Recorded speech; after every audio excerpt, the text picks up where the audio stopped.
These long dog days of summer, I mean, we just made it through a heat wave. Mama was parched through this heat wave. I was hitting up Dunkin' every single day, and I will continue to probably for the rest of my days, but especially this summer.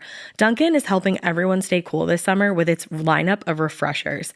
These drinks are packed with bold, fruity flavors and served ice cold. It's amazing. Dunkin' refreshers are the perfect afternoon pick-me-up. I like to start my morning with them personally, and then sometimes I go back for a second one because I'm just feeling crazy. They come in a variety of delicious flavors, including fan favorites mango pineapple and strawberry dragon fruit. And then for a limited time, there's black cherry and there's pink pineapple. I'm going to tell you something right now, and it's a bold claim, let me tell you, but I stand behind it.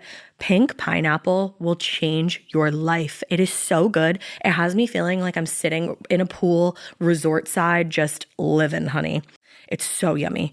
Try your favorite flavor with green tea, sparkling water, lemonade, or Dunkin's all-new limeade. I haven't tried the limeade yet, but I'm going to. Usually I get my drinks made with green tea and occasionally lemonade, but I do really like the green tea. Or if you don't want to build your own, try one of Dunkin's curated refreshers like the Cherry Lime Ricky or the Ultimate Pink Daydream. The Cherry Lime Ricky, scrumptious. I could drink like 3 of these a day. They're so freaking yummy. Head to Dunkin' today and find your favorite refresher. Dunkin' refreshers contain less than 1% fruit juice. Limited time offer. Chilling crime cases are mysterious, but finding coverage shouldn't be. With the State Farm Personal Price Plan, you have options and can personalize your plan to help create an affordable price so you can get back to cracking all of life's bigger cases.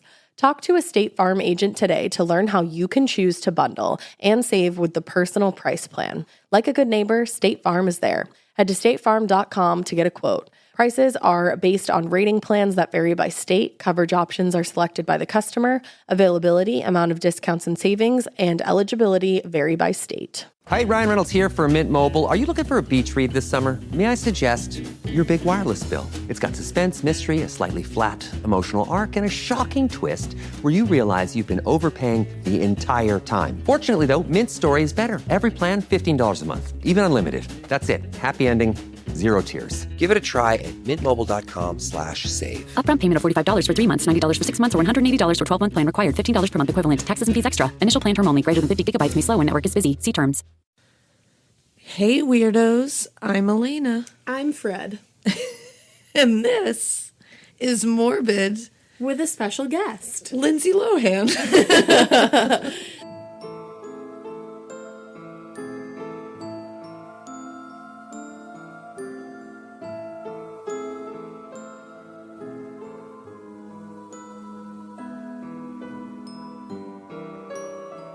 Just kidding, I'm Ash. But Alaina might questionably be Lindsay Lohan right now because she has a newly experienced vocal fry. Welcome to my entire life. I'm assuming this is like air conditioning or something. My voice is just suddenly going full Lindsay Lohan. Honestly, I want a Lindsay Lohan voice, so I'm not mad at it. Also, before anybody says anything, you're going to hear some sizzling and some banging around in the back because guess who's cooking us dinner again? That would be John. I feel like I just said that all so fast. You did, but it was good. So John be cooking. So the husband did it. But not what you think. It's actually a really great shirt. If you head on over to Murder Apparel's Instagram, it's at Murder Apparel. They have the link in their bio, and you can go to their website where there's some pretty cool fucking merch. Including the husband did it. And a Morbid shirt. There's a Morbid shirt there, guys. And guys, I don't know. I mean, I asked you guys on our Instagram the other day, but for anybody that didn't see, if you guys would keep taking pictures of yourselves, because you're so cute. You are. I just want to smush you. In your Morbid t-shirts and tag us in Murder Apparel, that would be great, because we just like to see how cute you look. We just love it. Remember that when you get your shirt and any other shirt that you want other than the Morbid one, at checkout you can use our code MORBID. MORBID. For 25% off. That was very confident. Yeah. I liked it. I'm confident. She's confident, guys. Hey. So murderapparel.com. Go do it. Do it. And there is one little thing I just want to mention before we dive into the man, the myth, the legend, The nightmare. the possible Boston Strangler, Question mark parentheses. Albert DeSalvo, something kind of bonkers, crazy, bananas, cuckoo nut man I was just gonna happened. say that. And it's not funny at all. I'm not laughing at this. But it happened in Utica, New York this weekend. And what happened was this beautiful 17-year-old girl named Bianca Devins was brutally murdered. Like, brutally. Now, there's a ton of wrong information and conflicting information floating around everywhere about it. So we're not going to get too far into this yet. We don't want to cover it yet because have of all all the the facts. conflicting information. But we will be covering this more in depth. I don't know if we're going to do like a full-length episode on it. Or a mini, Maybe a bonus. I don't know. So there's a lot of information saying that he was her boyfriend. He was not. It sounds like he was just obsessed with her. Yeah. Someone close to her family did describe him as a close family friend. Okay. And what happened was I don't want to say the wrong lead up to it, so I'm just going to say what I they know. went to a concert. I'm not even going to say that because I don't know. Like, that's what I heard, but I feel bad perpetuating all this because I feel like their family's getting upset that like so many rumors are coming out. That must be so fucking So difficult. somehow they were together They end up in the same place. and he ended up murdering her brutally. I mean, he cut her throat so deeply that he nearly decapitated her. Reports were going around that he did decapitate her. He did not. That is false. Okay. But what's really messed up is he posted the photos to his Instagram, and they were shared a ton of times. Has his Instagram been taken down? Yeah, it I has believe now. so, And yeah. now people are trying to flood all of the hashtags like RIP Bianca and all that. Mm-hmm. They're trying to flood those hashtags that were sharing the photo with like pictures of puppies and stuff just to Right. like get rid of those. Because it's, I don't know. Sharing those photos bums me out. I just think it's disrespectful. Like I happened to see the photo and I honestly wasn't looking for it. Yeah.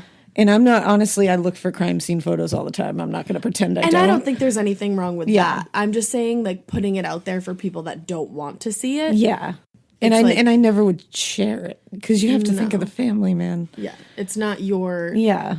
And Would you want someone sharing your, like, daughter, cousin, Exactly. sister, brother's photo of them dead? Like, yeah, and it was a and brutal, not even brutal just photo. I was gonna say not even just like dead, like Murdered. brutally Yeah. murdered.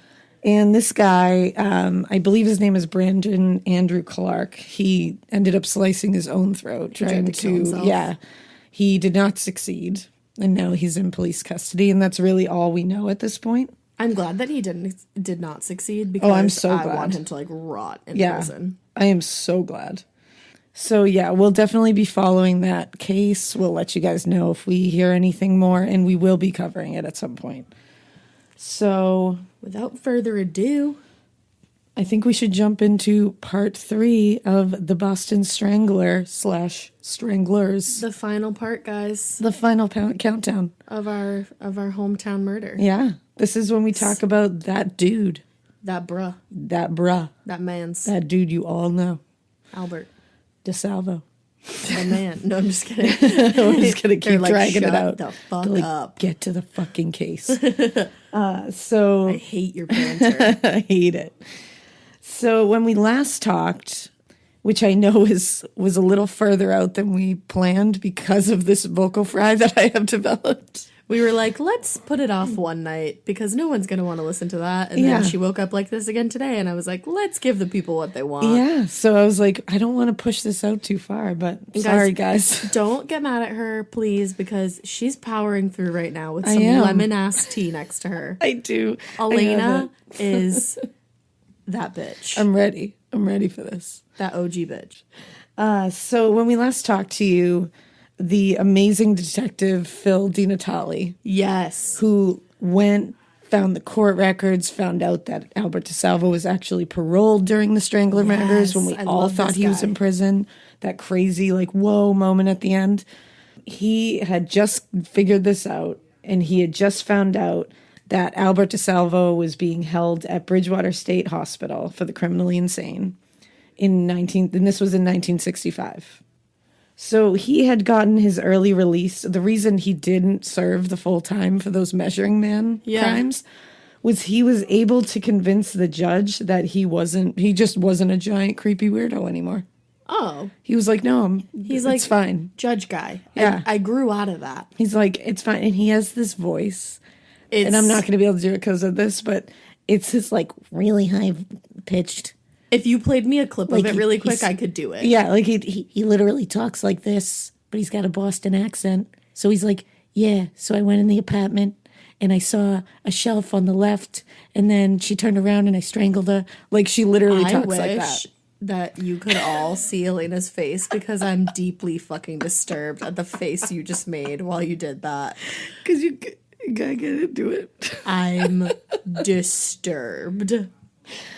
I am devoted to my craft, okay? Actually, you're disturbed. I'm devoted. That's all. Devoted and disturbed. Put that on a shirt. Devoted bitch. and disturbed. So let's talk about Albert DeSalvo. Shall we? Because if anybody was made to become a monster, Albert DeSalvo was made to become a monster. Oh, this is going to bum me out times a million. Yeah, so this is a bummer. He was born on September 3rd, 1931 in Chelsea, Massachusetts. Oh, shit. He was one of 5, and his father, who was a fisherman, was a wife and child-beating alcoholic piece of sadistic garbage. Phenomenal. Yeah. Off to a great start. Yeah, we're doing nothing crazy so far. Totally not. He was so vicious, in fact, that he was said to have knocked out all of his wife's teeth. Oh, my God. And bent her fingers back until they broke in front of their children. And when I say bent her fingers back, Oh, my God, stop. he knocked her teeth out, Nope. knocked her unconscious in front of his children. Nope. And then one by one broke all 10 of her Oh, my God. fingers. I just went into paralysis mode. He also made his children line up to watch this. Literally, line up while I beat the shit out of your mother. What Yeah. happened to you, dude? He's a true demon. Who hurt you? True demon. What the fuck? His father also made he and his siblings and his wife watch as he would bring home sex workers and have sex with them in front of everybody I don't in the like family. that. And he also would abuse sex workers.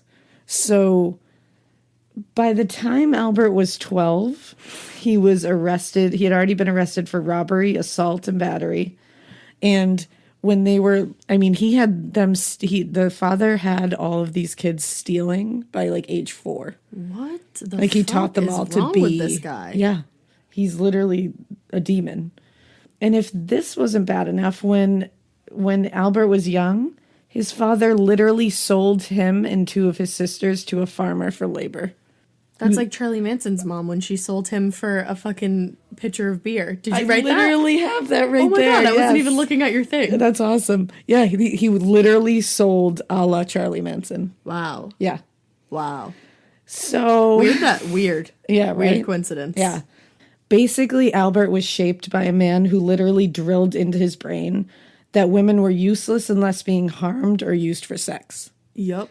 And he gave him a complete disregard for women from the jump. It's also said that Albert's first sexual encounter was with his own sister. I gotta go. My ride's here. My Uber is waiting. Don't love it. Bye. Don't love it. This has been a great podcast. It 5 has, stars. but I do not love it. And by teaching them from like age 4 to steal, he was basically teaching them, take what you want when you want it. Yeah. If you want something, you take it, you figure out how to get it. That's it. And it's not like, go live your dreams, take them by the balls and go like, yay, motivation. Go like, yay. Like, Is that what you're going to teach your kids? This isn't like that motivational poster where the cat's hanging off a tree and it's like, hang in there. It's like, no, he's literally telling them like, hurt people to get what you want. Yeah, like fuck everybody, and get what take you want. who you want. Women, take them. Gross. So this is just what was in his brain. And this obviously shaped how DeSalvo looked at women forever. He took them when he wanted them. Even if he isn't the Strangler, He did do the Measuring Man crimes. Right. And the Green Man crimes. And he at least did like one or two of these, we know. Well, and that's the thing. He's definitely tied to the Mary Sullivan murder, Right. the last one. So he definitely was part of it. And the pathology matches with the crimes he later is said to have committed, because if he was the Boston Strangler, then he was likely starting out with older women because it was easier. Right. So he could get what he wants easy. Gross. And then he was getting good at it, and that's when he moved on to the younger victims. About how old was he when this all started? He was in his 20s. Ew. Yeah. In his, I want to say like mid to late 20s. And of course, if he is the Boston Strangler or one of them, he had to build up his confidence during these crimes by going from older to younger. Yep. Because he was not inherently a confident person, thanks to his upbringing of being abused and sold by his own father. Ugh. You're clearly not going to have this like great self-esteem. Right, exactly. So he probably needed to build it up. It's pretty fucking easy to create a killer and a monstrous human being. Yeah, I mean, step 1, just be a shitty parent. Literally. Step 2, sell your kids. Yeah. Step 3, leave them. Well, all it takes is for you to be a neglectful, abusive, and hateful human being who gives your children zero love, zero appropriate affection, and also fills their developing brains with hate and violence. It's very easy. Just be a shitty person and teach your kids to be shitty people. I mean, yeah. There is a research paper that I found really interesting, and it's also a book by Leonard Shengold, and it's called Soul Murder, The Effects of Childhood Abuse and Deprivation. Oh. I love the term soul murder. Yeah, I like that a lot. First, great band name. Totally. Second, it is basically saying that a parent doesn't have to physically kill their child to murder them. Through abuse and neglect, they commit soul murder and essentially murder who the child is or who they could have been at their core. That was some Buddhist shit. I'm saying. Right there. So do not commit soul murder. No, on anyone. Your damn kids. Or on anyone. Especially your kids. You can soul murder your significant other. Yeah. You could soul murder anyone. But, like, don't do it to your kids. Don't do it to anyone. Because when you do it to your kids, they're still developing and they'll go kill everybody. So don't do that. Choose other things in life. And there's a lot of other paths. So at 17 years old, Albert joined the military. He joined the army. He was honorably discharged after his first tour of duty because he was court-martialed for disobeying orders. Can you imagine also probably the shit that he then saw in the military? Yeah, because then he re-enlisted. Oh. And he served as military police sergeant with the 2nd Squadron, 14th Armored Cavalry Regiment. That meant nothing to me. But it sounds fancy. Pretty cool. Sure. Oh, it does. Any of our listeners who are in the military, like, by all means, tell me what that means. Yes. No, seriously, tell us. Because I think one of our recent reviews said that they hate when we say we don't know what something means. Oh. So I'm sorry that I don't know what everything in the entire world means. Someone let me know, because I'm always down to learn. Because I'm a nerd. That thinks I'm funny. Thank you and good night. So during his time serving in the military, he was stationed in Germany, and that's where he met his future wife. He was murdered?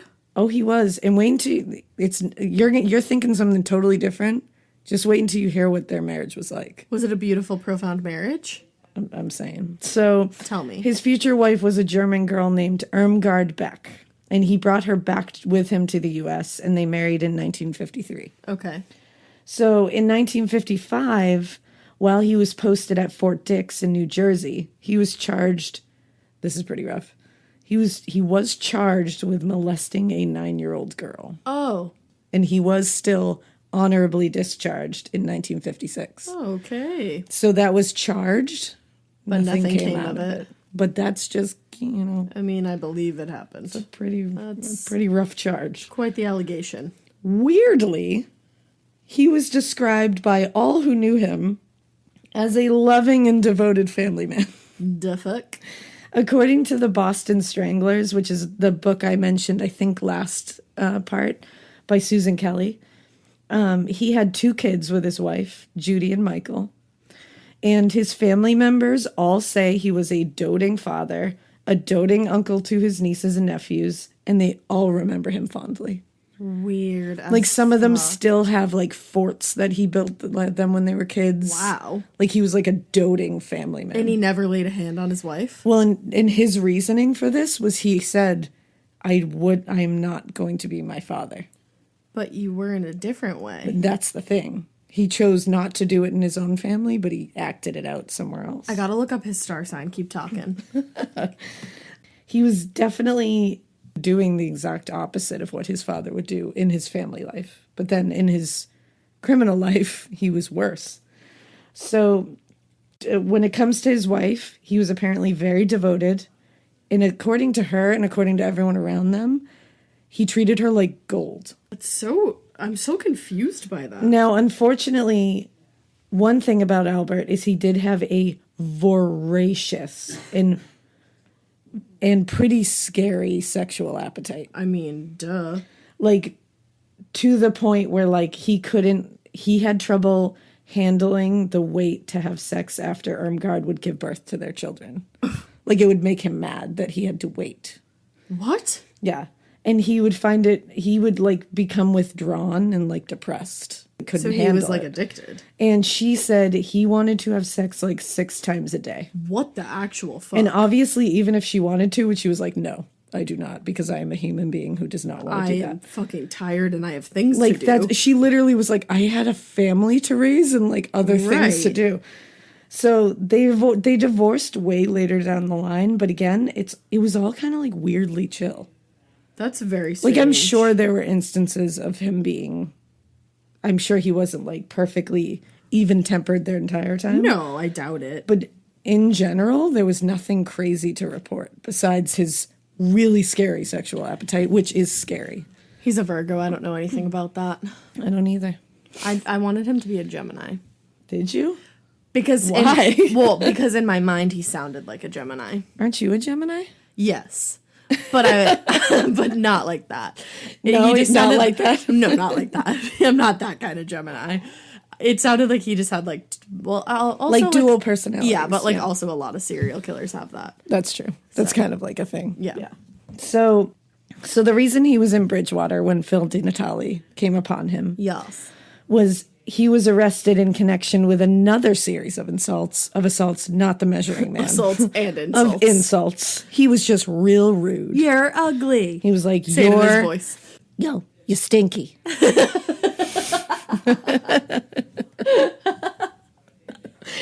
And he would do that, and people were like, that's rude, Albert. I'm with my kids too much. Oh, that's funny. You stink. You stinky. That got weird. So he was arrested in Bridgewater for a whole different series of assaults. Wow. Not the measuring man one. So now he was arrested and in Bridgewater for being the Green Man. What's that? Which, like... Oh, shit. I remember from part 2, someone was like, he was outside of the building and he had these green pants on. Fuck. The Green Man. Fuck. And it's like, get a new shtick. Like, you've been the measuring man. You've done it. How about become, like, anything else except for another man? But like, also, why are like you branch always... out. Why was he always wearing green? Well, that's the thing. Okay, so there is a reason for that. Oh. So... he was arrested for the Green Man shit in November of 1964, which was about 10 months after the last Strangler murder. He'd been in Bridgewater because he was being psychologically evaluated after his arrest because they were basically like, holy shit, this dude keeps being a fucking creep. Let's see if what's going on up there. With him. Yeah, something's got to be off here. So the Green Man, like we said, was so called because he wore green jumpsuits. They were kind of like workman's clothes. Okay. Like, people often related it to something a mechanic would wear. His modus operandi was to break in or talk his way into a single woman's home. And once in, he would molest her. Ew. He would often fondle her chest area and her pubic region. Uh-huh. Now, the way he would get in there is he would always pretend to be a repairman. I'm here, the superintendent of the building sent me. There's a leak. I have to fix it. And the answer to that is always, he didn't call me. Bye. Exactly. It's always like, I don't see any leak. Bye. So. Come back when I'm not here. Thanks. One woman had said to him, while he was assaulting her, which I was like, what a badass bitch. What'd she say? She goes, if your mother could see you, wouldn't she be ashamed? Oh, which I was like, girl. Yeah. But with some people, I feel like that would make them even angrier. And he said, yes, she would. And he pieced out of there. Wow. So there was like mommy shit. He's in like, there. you know what, He's Sally? like, you know, yes. She would be ashamed. What am I doing? Well, and this is why I don't recommend you bring up these fuckers' moms in these scenarios, should you ever find yourself in an awful scenario. Chances are they have serious mama issues, and it's like a 50-50 shot that it's either going to fuck him up and make him cry and leave, or he will just straight up kill you. Yeah, because it will be like... I just don't love those odds. Yeah, I don't either. I don't think it's a good idea just to throw that out there because... No. I'm glad it worked for this particular woman. And you know what? She was probably just thinking like... anything. Yeah, and she probably was just thinking it. Like, your mother would be ashamed of you, bitch. Yeah. Because I would think that. I'd just like, but just be, you know... Well, and it's these dudes that do these kind of things often have like mama issues. Oh, yeah. So it's hard to go there. Like, if you said that to Ted Bundy, I literally think he would bash your skull in. Yeah. He had a little bit of a mama issue there. So the Green Man was prolific by all accounts. He wasn't murdering, but he was a prolific sexual predator. Gross. He was officially tried only for 4 women, but police say the number could be well over 300 women. Whoa. All over Massachusetts, Connecticut, Rhode Island, and New Hampshire. Wow. Yeah. So when DeSalvo was in Bridgewater, he connected with a fellow inmate named George Nasser. George Nasser was in there as well but he was in there for murder. Oh, good. They like connected somehow, and over-convict just shit. hanging out. Now, currently, George Nasser is still in the State Correctional Institute in Shirley, Massachusetts, and he's in his 80s. Wow. Yeah, That's interesting. and he like gives interviews about this shit. So DeSalvo ended up really trusting Nasser, and actually spent a whole day after getting to know him and talking to him about like the crimes that he was willing to admit he did, like the Green Man crimes and the Measuring Man crimes. Mm-hmm. He finally took one full day and confessed to him that he was the Boston Strangler. Oh, wow. And he told him specifically about how he was able to disarm his victims initially because of holds he learned while boxing and wrestling in the Army. Oh, Jesus Christ. Yeah. And what he really stressed to Nasser was that he was needing his help confessing to these crimes because he wanted to make money off the story. But you can't. Well, because it was so sensationalized in the media, he was concerned about his wife and children. Like, that was the main issue at the time. Okay. Was he and his wife had been married 15 years at this point. And their children, I think Michael was 5 and Judy was 10. Oh, wow. He said he wanted to get a ton of money for his story so his family would be provided for while he went to prison for the murders. Here's what I'm going to tell you, Albert. Your family would have been fine if you just went to work and made the money. You know, that's I fixed the problem. That's innovative. Yes. That's impressive. I like where your head's at. I mean, yeah. Just pure society. But he didn't think of that. I know. Weirdly enough. Ugh. And basically, so he was like, yo, Nasser, I need a good lawyer. And also, do you think I can get a book deal and movie deal out of this? And Nasser was like, you just might, because I have a really good lawyer named F. Lee Bailey. F. Lee Bailey. Yes.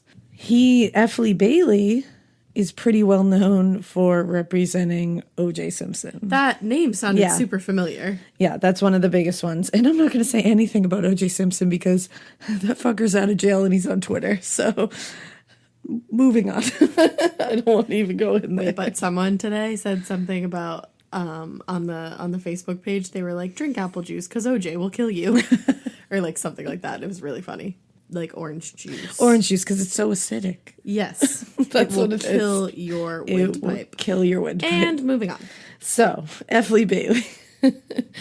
So March 5th was when DiNatale went to Bridgewater State Hospital with full intention to finally interrogate DeSalvo, because Phil DiNatale did all that legwork And he was like, I'm He here. cracked it wide open. Here I am. He was ready. He's like, now I'm going to sit down with this fucker. I'm going to interrogate the shit out of him because Phil DiNatale was a really good interrogator, too. Okay. He was skilled in this. This is a fun fucking story Right? when we get to the picking it out that's part, the thing. figuring it out. So he's like, I'm going to get in there. I'm going to get in his head. I'm going to get. This is a paid ad by BetterHelp. I happen to be somebody that struggles with people pleasing. So a lot of times I will build things up and up and up and up and up and then kind of get to the point where I'm like, I need to let this out to this person. Even in 2026, that stigma and just stigma in general can get in the way of a lot of things, like getting support for your mental health. Maybe you've encouraged friends to consider therapy while avoiding taking that first step yourself because you're busy. You're worried about what other people might think or telling yourself that you should handle this all alone. But therapy with BetterHelp, the world's largest online therapy platform, can be a space to slow down and talk through what's been building before it feels unmanageable. Just take a short questionnaire to identify your needs and preferences, and BetterHelp will handle the initial therapist matching work for you. Their industry-leading match rate means BetterHelp typically gets it right the first time. Feel confident knowing BetterHelp therapists work according to a strict code of conduct and are fully qualified. Don't let hesitation hold you back. Find support with BetterHelp. Sign up and get 10% off at betterhelp.com/morbid. That's BetterHelp, HELP.com/morbid. Every good detective needs a partner to support them on important cases. Think of a State Farm agent like your sidekick, there to help you along the way in your search for coverage. State Farm can help you choose the coverage you need, whether it's for your home, car, boat, or even RV. With so many options, it's nice knowing you have help finding what fits for you so you can get back to solving all of life's bigger cases. Go to statefarm.com or use the award-winning app to connect with a local agent and get a quote. Like a good neighbor, State Farm is there. I'm to confess. Yes, Phil. And he was also like, while I'm there, I'm going to get some physical evidence from him as well. He was looking to get palm prints and some hair from him because he was like, we do have some of those things. Yeah. When he got there, the prison officials were like, no, you can't come in here. Why? And he was like, excuse me, why? And they were like, oh, F. Lee Bailey showed up the day before. No. And you're no longer permitted to see DeSalvo without his permission. You're shitting me. One day before he got there. Phil. One day. Phil. Poor Phil. That must have been the most frustrating thing. I'm horrified for him. Me too. Now, when Bailey sat down with DeSalvo, F. Lee Bailey, when he had sat down with him, DeSalvo admitted to 11 Strangler murders and then said, oh, I also did 2 more that the police don't know are connected to that. Okay. The 13. So 13 altogether. He gave details. He also insisted that he really didn't have a lot of insight into why he went on this spree of killings, which is something he maintained the whole time. Was he was like, I don't know why I did it. That's weird. Like, he could never give this defense. And he even said, he was like, I would love to know. Like, I want to know why. He just couldn't help himself. And It sounds like. yeah, but that's such a bad reason. Oh, I mean, obviously, Yeah. but he like the psychology of it, he wanted to be studied. Like, he wanted to know. it's almost like Ed Kemper. Yeah, exactly. He Yeah, was- it really he was is. like, I don't know. I just had to, like, Yeah, it's he just was what like, I did. someone tell me why. But so a guy named Dr. William J. Bryan was a hypnotist from LA. And F. Lee Bailey had worked with this guy before. Okay. And he wanted this guy to hypnotize DeSalvo. He thought by hypnotizing him and putting him in that state that whatever was locked in his brain about the case, it would be brought out and he wouldn't know it. Because he felt he was like holding back things. I mean, yeah, I don't blame him. And of course he was like, let's do this like super out there thing. So this guy, Dr. William J. Bryan, came to Bridgewater to do it. And he started getting DeSalvo into this like trance-like state, however they do it. Yeah. Like he did the finger thing. Sure. Once he had him in that state, that trance, it was literally like the sunken place from Get Out. Oh, fuck that. Like he said he told him to sink deep down, which freaks me out. I'm like, I don't want to sink deep down. And then he told him to rip pages off the calendar from March to September 1963. Okay. which like leads up to the killing. Right. He told him when he gets there, he was like, stop. And this is when Evelyn Corbin was killed, the date that he told him to stop on. And nobody knows why he picked Evelyn Corbin. He just did. He just picked that one. Okay.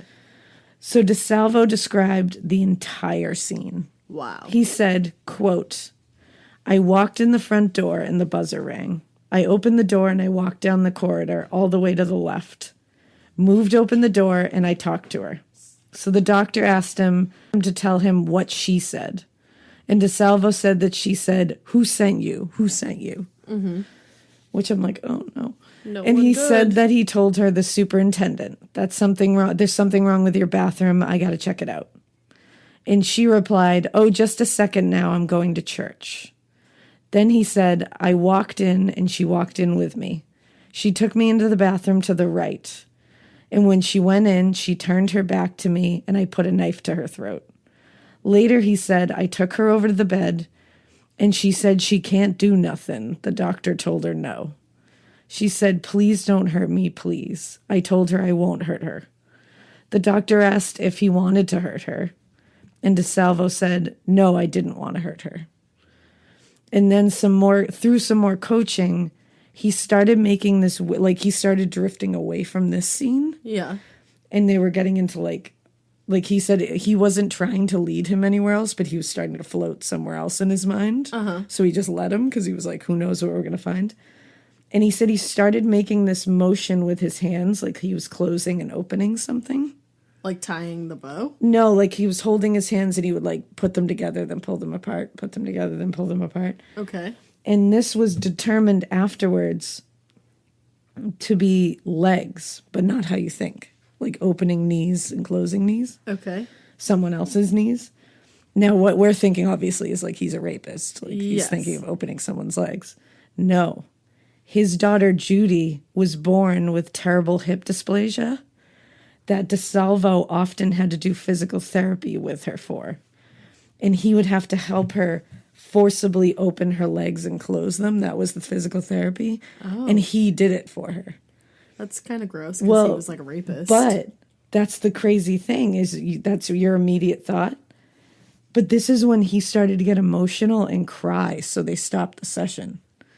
Because he told them this physical therapy he had to do for her made her so really upset because it hurt. Yeah. She had horrible hip dysplasia. Yeah. And he said, he often said that this like really messed with him because he said the fact that I was harming her, even though I was trying to help her, like I never want to harm my children. That's so, his mind right? is so weird to me. Exactly. And so she did end up getting better with time through this therapy. Like it helped like get her hip dysplasia under control. Uh-huh. And he ended up telling the doctor that this made him see that sometimes you have to hurt people to help them. But he wasn't helping these women. Like, that's But stupid. that's the thing. So the doctor was like, I think in his mind, he thinks pain equals something good on the other end. I don't know. I feel like that's a very...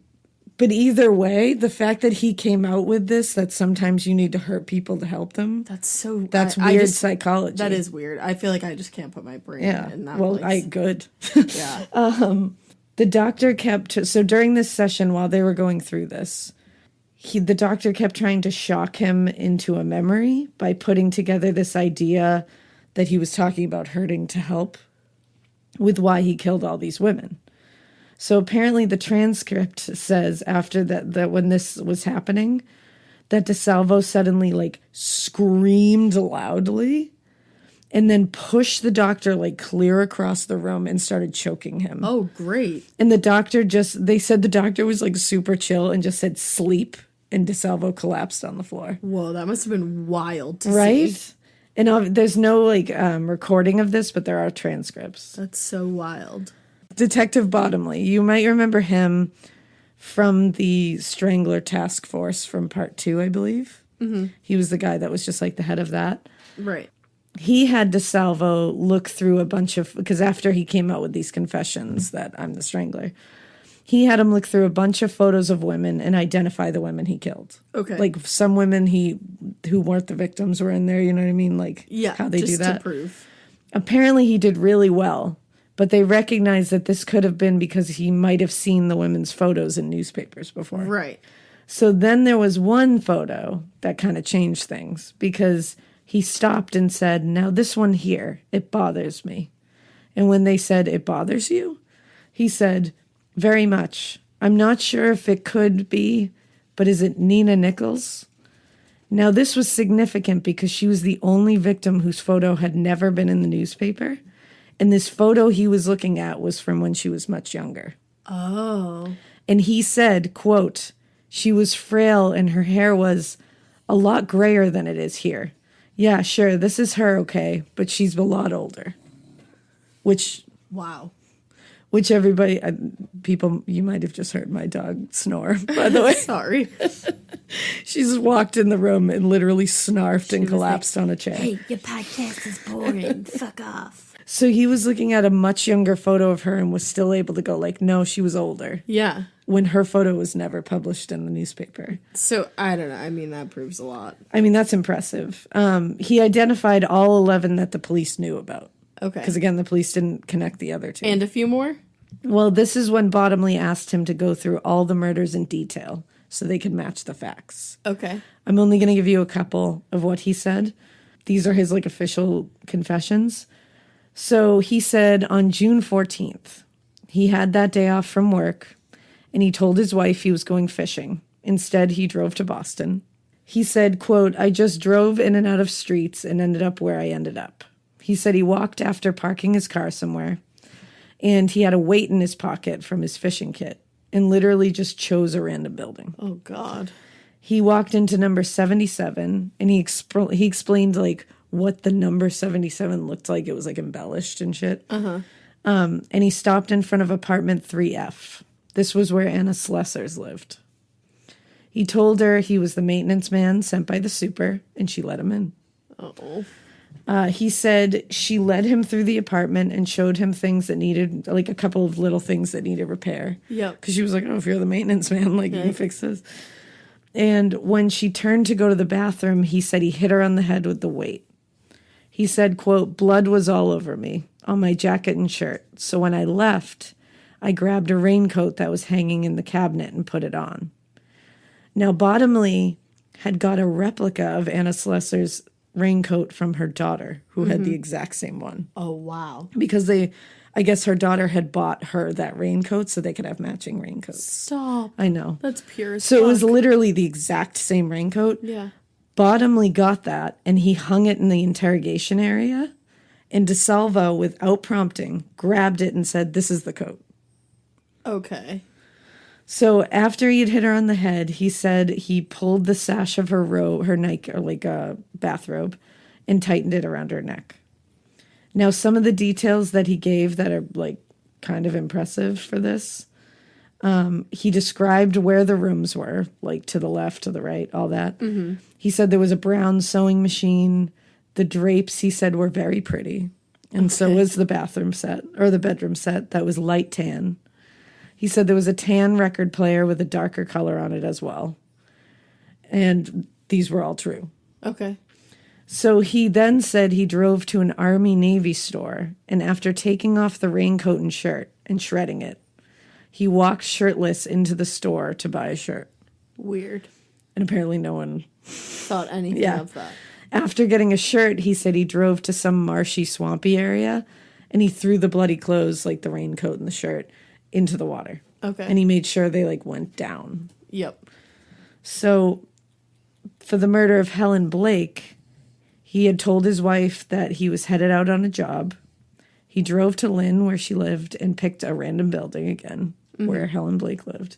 He said after he had killed Helen Blake, he wasn't done. So he said, I wasn't done after killing just one woman. Wow. So he drove around again, and that's when he came upon Nina Nichols' home.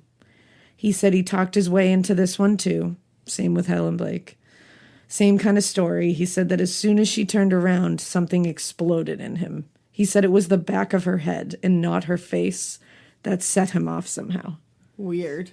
And he kept saying that. He kept saying whenever the woman would turn around, that's when I would like some little massive explosion would go on in my head. That's very interesting. Yeah, he has a very weird pathology. Yeah. And he said, quote, "As for the reason why I did them, I cannot give you no answer." I can't give no answer. I can't give you no answer. So the Ida Urga murder. Ida Urga was the Ukrainian woman. She originally was from the Ukraine. She like escaped like war-torn area. Yep. Early on, immigrated to the States, moved to Boston. She was very careful. She would never let anyone in without, like, they were really worried about that because they were like, she never would have let somebody in. She's very careful. Right. And she had like grandchildren. She was like, yeah. So for the Ida Urga murder, he rang 4 different bells that day. And he said someone let him up. So he just banged on doors and he said whoever answered first was the one. Wow. Ida answered the door. No. So again, he used the maintenance man thing, and he did say that she didn't seem to trust him. And this lines up with how her family said she was. Right. He said that she immediately said, quote, "But I don't know who you are." And he said, quote, "If you don't want it done, forget it. I'll just tell them you told me you don't want it done." And he said he went to turn her away, and that's when she said, "Whatever, like, come on in." Oh, God. So he was ready to go to another thing. God, that hurts my I know, heart. that hurts me. He said he told her he had to check all the windows in the apartment. They went into the bedroom, and it was over for her as soon as she turned around. Oh. Now, December 5th, he remembered because he said it was he and his wife's wedding anniversary. Jesus Christ. He left home, and he went trolling, and there was a woman who answered the door of a random building, and he told her he had to paint or something. He told her, like, the super had sent him to paint something. Yep. The woman was weirded out, so she made up a story and said her husband was home. And she was like, "I'm just going to go ask my husband if he wants it done." Right. And Albert was like, "Bye," and left. So this was when he found Sophie Clark. Which one was she? She was the young African-American woman. Who was writing the the letter to her first of the boyfriend. young women. Okay. And this does match up with the story that was told in the Sophie Clark murder that somebody said, "I did see a guy in green pants." Okay. He came to my building. Okay. Or he came to my apartment. Now, he tried to talk his way into Sophie Clark's apartment, just like the others. But at first, she was like, "Nope." And he said, quote, "She didn't want to let me in because her roommates weren't there, but they would be home shortly. She said they were taking a course across the street at the YWCA, and she was waiting for them." So this is when he said he turned into the modeling agency guy because the maintenance man thing wasn't going to work. And she let him in. He said she seemed really scared and nervous. And he liked getting in and knowing these women were questioning whether they should have let him in. Right. Like, he liked that moment on their face where they were like, "Fuck, should I have let this guy in here?" Because he just liked that. Scaring them. Yeah, he just liked scaring them. And he asked her to turn around because he was like, "Let me see your figure." Oh, God. So he asked her to turn around, and when she did, he got her. They asked if there was anything weird about the scene when he left. And he said, quote, "Yes, I went to another room and there was some cigarettes in there. Don't know if they were Lucky's or what. They fell on the floor. I knocked them on the floor. At the scene, they found a pack of Marlboros on the floor." Oh. He also correctly said that she was on her period, and that was not in the press. Okay. So after all the confessions, which were like 60 plus hours in the end. Wow. Yeah. The tapes of these would go to Phil DiNatale and his team. They would all look at each confessed detail, and they would literally fact check to see first if it fit. Mm-hmm. And then they would go through newspapers, autopsy reports, police reports, media of any kind to see if it was anywhere in there that he could have pulled those from. Right. So it was necessary to make sure he didn't pull from anywhere but his own recollections. So DiNatale set up charts that would say, like, the victim, then it would say a detail that Albert gave, and then it would say whether it was true, and then it would say whether the information was available anywhere or not. Okay. Like, it was all, Wow. yeah. That's so a they were fucking system really, and a half. yeah, they were going, like, literally with a fine-tooth comb. Now, this is where some of his shit he got wrong makes it a little fishy, because a lot of what he got wrong were things that weren't available to the public. Okay. Like, he would get a detail wrong, and it was like, yeah, because that wasn't published. Right. So you wouldn't have known that. Right. And at one point... But all the things he got right were very, like... Well, exactly. Of course, that doesn't... everything is not always what it seems. Okay. So hang tight. Go ahead. At one point, he asked Bottomley, the head of the Strangler Task Force, what the police and people thought of him, like how they felt towards him. Okay. So Bottomley was like, wait, you want to know, like, what the police think of you? And he was like, I well... think you're a scumbag. And he was like, well, what do you think of me? And he was like, okay. So he goes, quote, well, I think you're tragic. It's a tragedy. I don't know any other way to put it. You killed people and you don't know why. I don't know why. You've been under investigation since November, so even before you decided to talk, I knew a lot about you. I knew about your family. I knew about your relations with your wife. I knew that your neighbors thought you were a fine family, that you were a wonderful man. You're a paradox. You're a contradiction. Damn. Which I was like, damn. Go in on him. So Albert really was correct in a lot of his details, but he would give these details that only... He would give these details that only someone at the scene would be able to give, and then he would mess up super simple things. Maybe just to fuck with them. Like, very minute details he would have, and then, like, simple shit you'd be like, no, that's wrong. Like that's what? A very... So, like, one of the things... He said that he stabbed somebody, and then he took the knife and he threw it in a swamp. Okay. When they found the knife in the kitchen sink.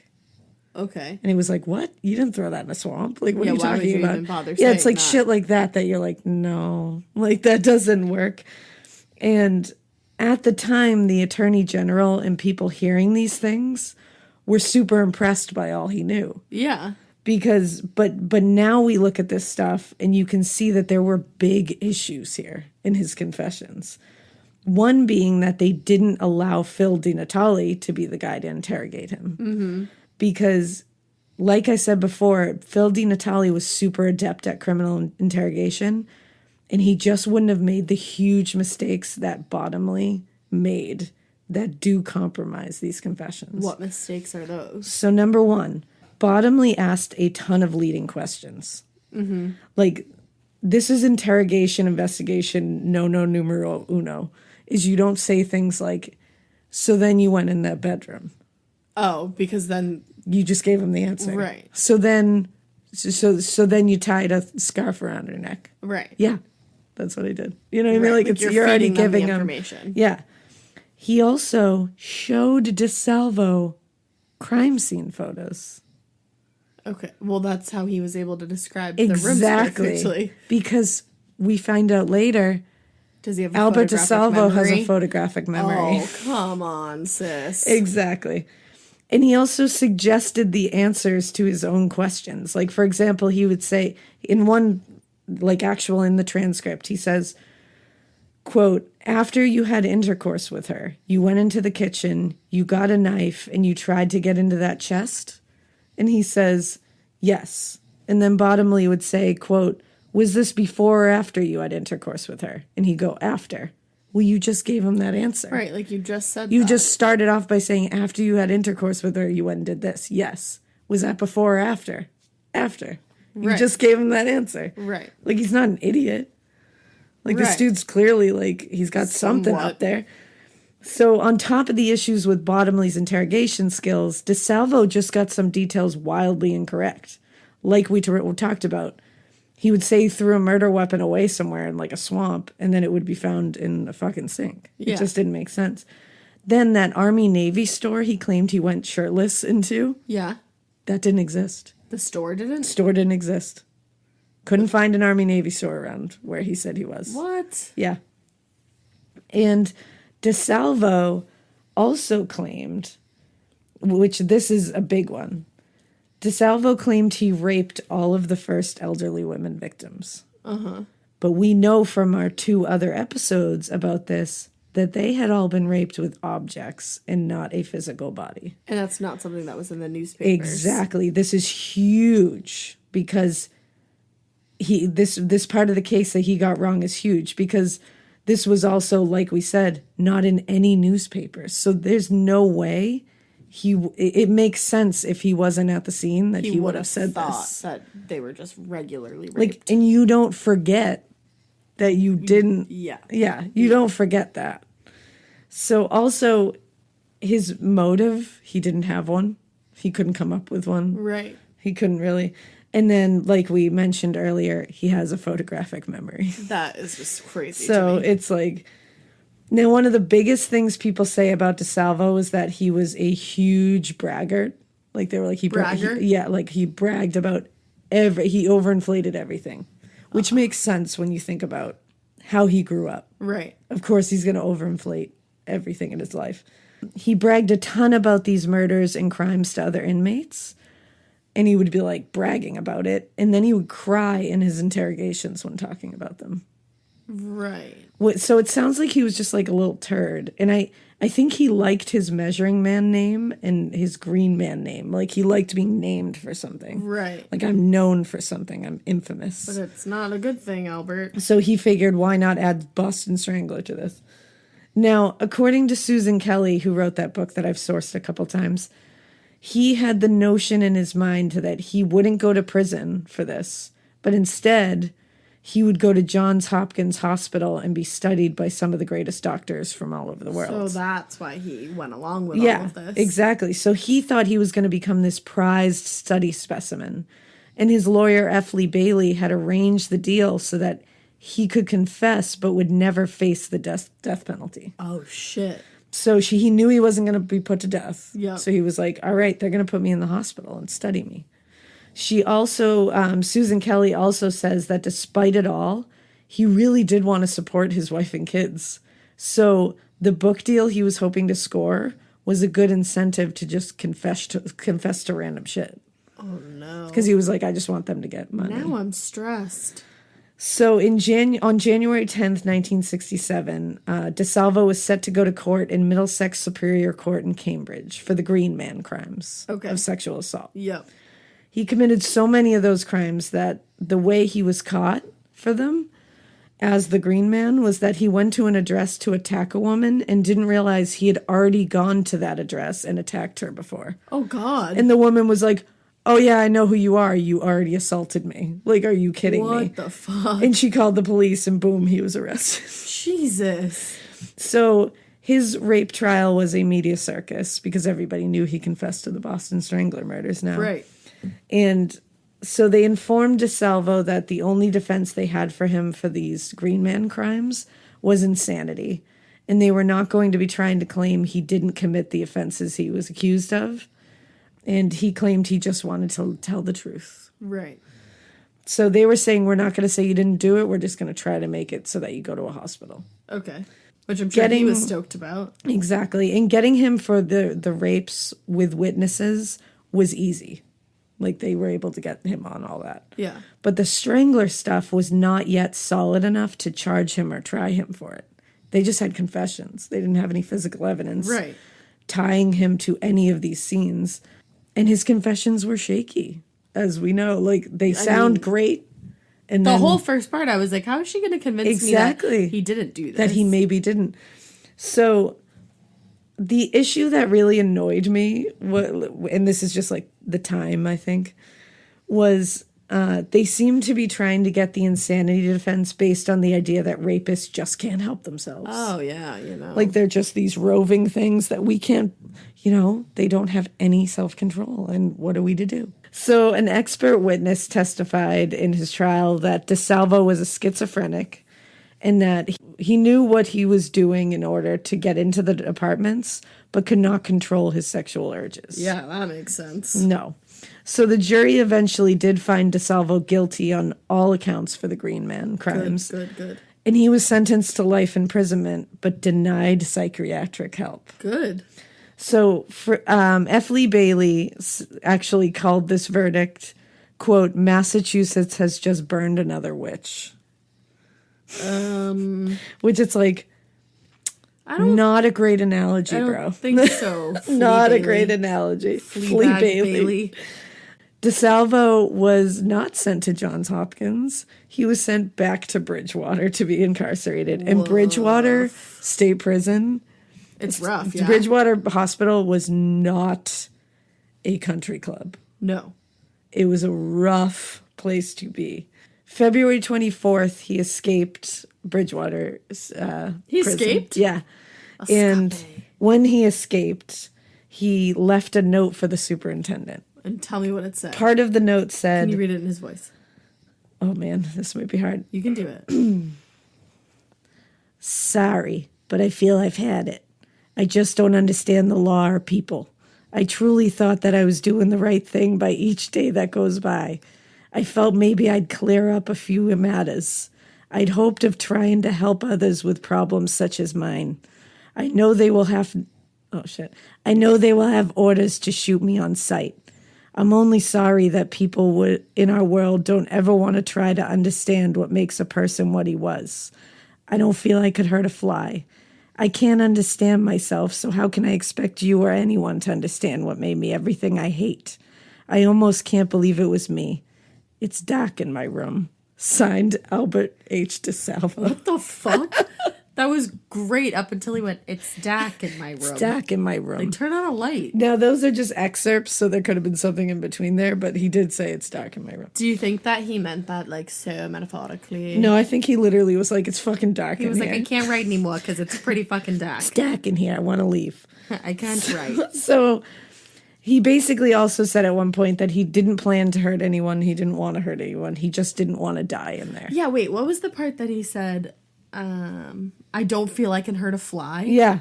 But you hurt like 13 old elderly women. That's more than a fly, bro. Yeah, that's like the sweetest thing ever. Yeah. The most innocent, yeah. Now, 2 other inmates actually escaped with him. What the fuck? Where was everybody? They all had stolen a key, which I don't know how they had stole a key, and just unlocked their cells with it. Yikes. They then escaped down an elevator shaft with a pair of scissors and a pillowcase filled with candy bars, which... You're same. shitting me. I'm sorry, are you talking about Albert DeSalvo or an episode of The Three Stooges? Is this Little Rascals? Just to clarify. Yeah, this is the Little Rascals hour. Yeah, they literally had a pair of scissors and a pillowcase filled with candy bars. Wow. Because what else do you need in this big bad world? I don't know. Truly. What else do you need when going out in a New England winter in February in the middle of the night? So obviously there was a huge, massive manhunt. And when they left, 2 of Albert's brothers picked them up outside the gates. Oh, shit. They were like waiting for them. And so they were like planning this. Yeah. They found out that they had escaped at dawn the next day. Phil DiNatale drove 200 plus miles around trying to find him. Wow, because he was like, mother. Because he's a badass. And DeSalvo actually ended up sneaking into a woman's apartment while she was vacuuming and hid behind her couch for 2 hours. My fucking Lord. And he didn't hurt her. He just said he took some food and left. Later, he snuck into another home where he said a couple was just sitting watching TV together, and he hid in their cellar. He actually made a bed for himself and actually listened to the manhunt on the radio. That's terrifying. So check your cellars. Hide your kids, hide your wife. He enjoyed a good handful of hours outside of Bridgewater because now he escaped on February 24th. Okay. On February 25th. Oh, wow. He was recaptured. What a bummer for him. And he was recaptured after he entered a clothing store in Lynn to make a telephone call. Like, who are you going to call, sis? One of the store's proprietors held him there and actually asked him if he was like, he called the police and was like, yeah, you got to stay here because you're under arrest now. Right. And this guy actually asked him, he was like, did you really kill all those women? Yeah. And he told him he didn't know, but he knew he did some of them. Interesting. Which I believe. That is an interesting answer. I don't know if I killed all of them, but I definitely killed some of them. No, he didn't want to go back to Bridgewater. And luckily for him, he didn't have to. Why? Instead, he went to Walpole State Prison, which is also not a great place. No.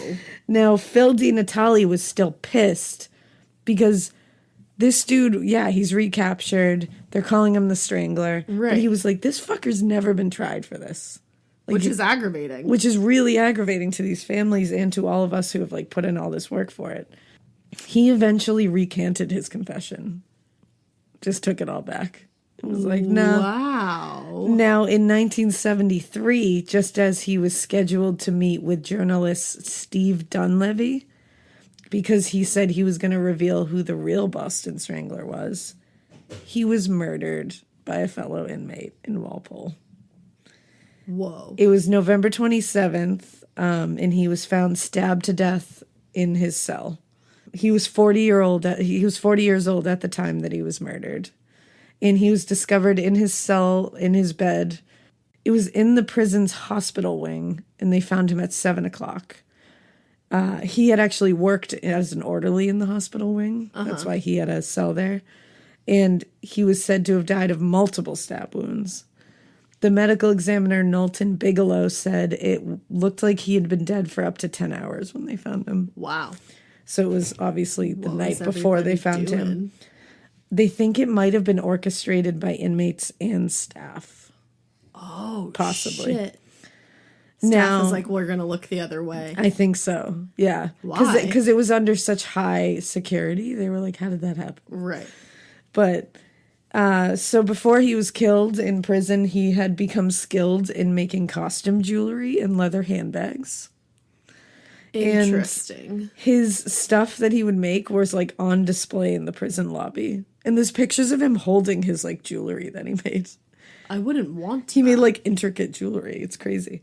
And George Nasser, the guy he originally, confessed to, said he called he would make these necklaces, and he said he called them chokers. And I didn't think it was funny at all. And I'm like, That's not funny at all. same, George, same.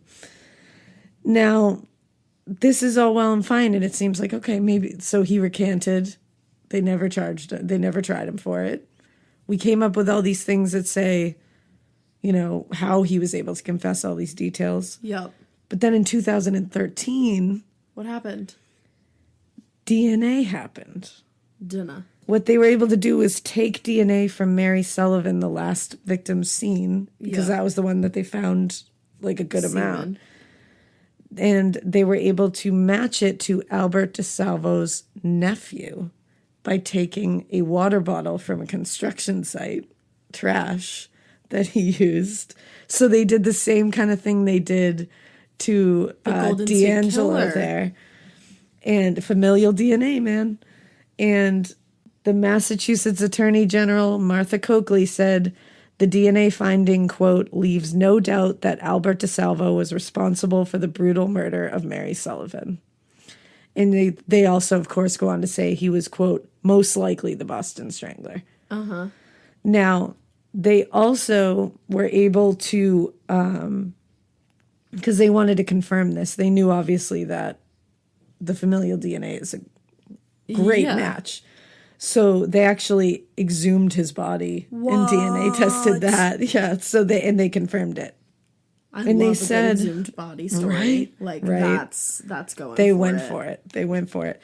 And they said that the odds that the semen belonged to a male, any other male other than DeSalvo, were 1 in 220 billion. Whoa. So I'd say those are pretty decent. Yep. So now we know through all this that he was the green man. We know that. Yep. We know he was the measuring man.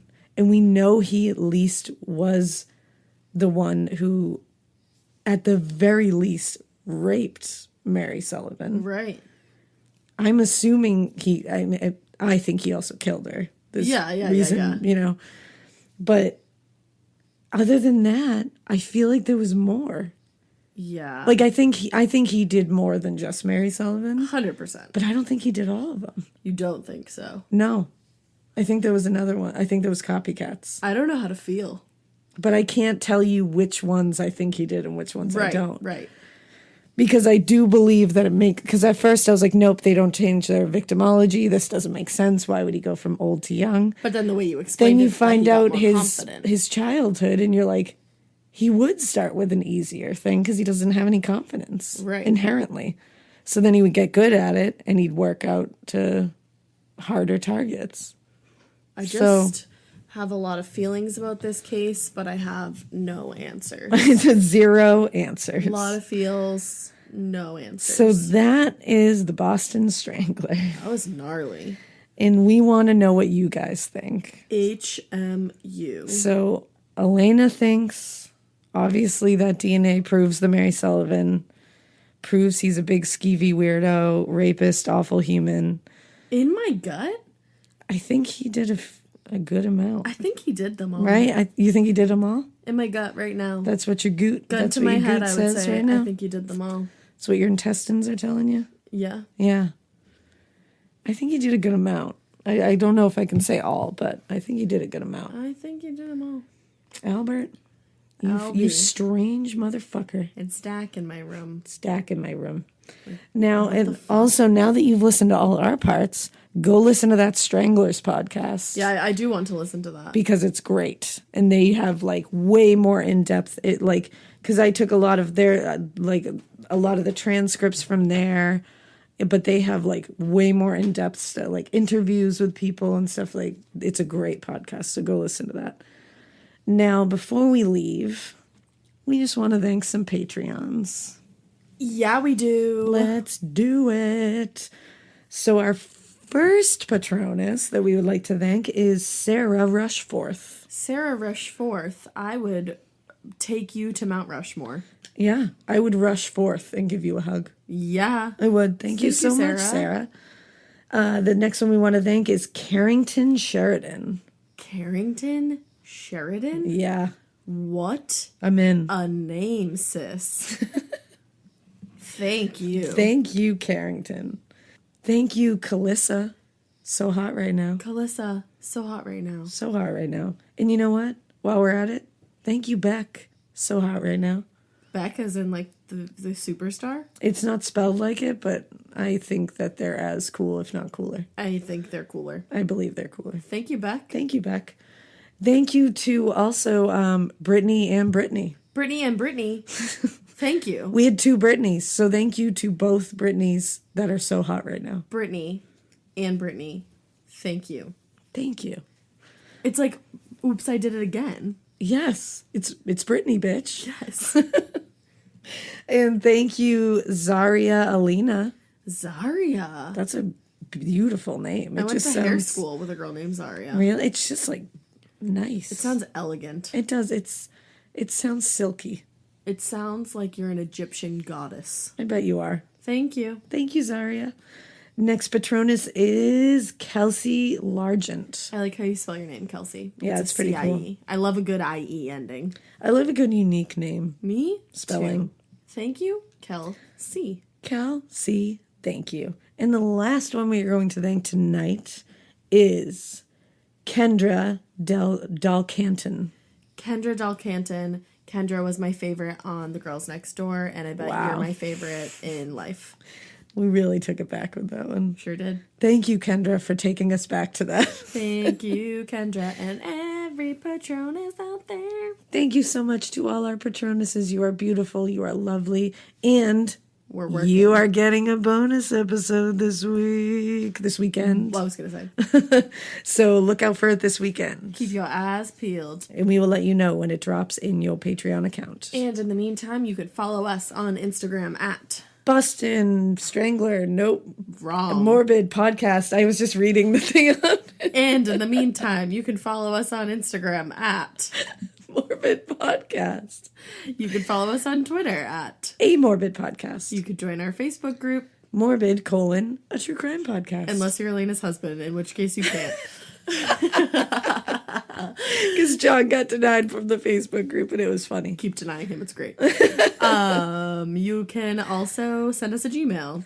Morbidpodcast@gmail.com. Donate to the Patreon if you're feeling so inclined. Patreon.com/morbidpodcast. Check out the website that Alaina designed. I did. Morbidpodcast.com. We hope you keep listening. And we hope you keep it weird. But not so weird that you admit to being the Boston Strangler, but really you're not the Boston Strangler and you really just like to wear green and you know it's Dak in your room. Bye. Oh, it's so Dak. It's Dak in here. So Dak. Bye. Dak.